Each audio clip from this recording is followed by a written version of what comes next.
I open up my bag of oats and I pour some into my pot. I add some water, just enough to cover the oats. I turn on the burner and I place the pot on top of the burner.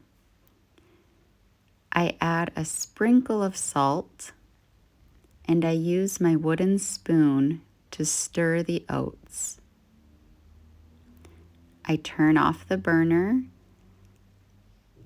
and I scoop the oats out into my bowl.